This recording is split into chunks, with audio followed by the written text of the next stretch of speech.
नमस्कार दोस्तों, हमारे एक और नए वीडियो में आप सभी का स्वागत है। इस वीडियो में हम आपको सुनाएंगे कार्तिक मास की कहानी।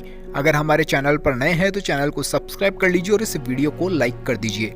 एक गांव में एक बुढ़िया रहती थी। वो कार्तिक का व्रत रखा करती थी। उसके व्रत खोलने के समय कृष्ण भगवान आते और एक कटोरा खिचड़ी का रख कर चले जाते। बुढ़िया के पड़ोस में एक औरत भी रहती थी। वो हर रोज ये देखकर ईर्ष्या करती थी कि उसका कोई नहीं है, फिर भी इसे खाने के लिए खिचड़ी मिल जाती है। एक दिन कार्तिक महीने का स्नान करने बुढ़िया गंगा चली गई। पीछे से कृष्ण भगवान उसका खिचड़ी का कटोरा रखकर चले गए। पड़ोसन ने जब खिचड़ी का कटोरा रखा और देखा कि बुढ़िया नहीं है, तब वो कटोरा उठाकर घर के पिछवाड़े फेंक आई। कार्तिक स्नान के बाद बुढ़िया घर पर आई तो उसने खिचड़ी का कटोरा नहीं मिला और वो भूखी ही रह गई। बार बार एक ही बात कहती कि कहाँ गई मेरी खिचड़ी और कहाँ गया मेरा खिचड़ी का कटोरा। दूसरी ओर पड़ोसन ने जहाँ खिचड़ी गिराई थी वहाँ एक पौधा उग गया जिसमें 2 फूल खिले।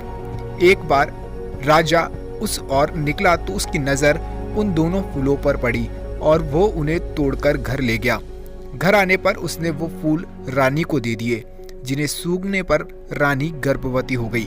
कुछ समय बाद रानी ने 2 पुत्रों को जन्म भी दिया।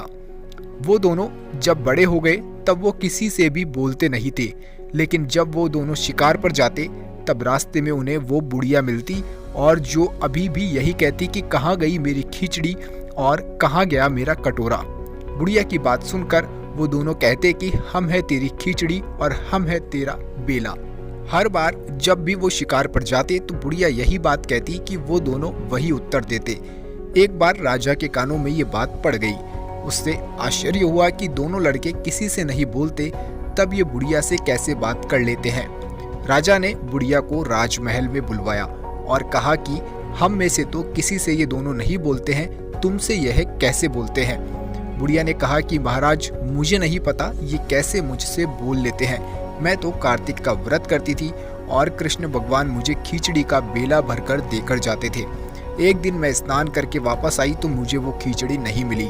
जब मैं कहने लगी कि कहाँ गई मेरी खिचड़ी और कहाँ गया मेरा बेला, तब इन दोनों लड़कों ने कहा कि तुम्हारी पड़ोसन ने तुम्हारी खिचड़ी फेंक दी थी और उसके 2 फूल बन गए थे। वो फूल राजा तोड़कर ले गया और रानी ने सूंघा तो हम 2 लड़कों का जन्म हुआ। हमें भगवान ने ही तुम्हारे लिए भेजा है। सारी बात सुनकर राजा ने बुढ़िया को महल में ही रहने को कहा। हे कार्तिक महाराज, जैसे आपने बुढ़िया की बात सुनी है वैसे ही आपका व्रत करने वालों की भी सुनना। दोस्तों, अगर ये वीडियो आपको कैसा लगा हमें कमेंट बॉक्स में बताइए। अगर आप भी कार्तिक महीने का व्रत करते हैं तो ये कहानी जरूर सुने।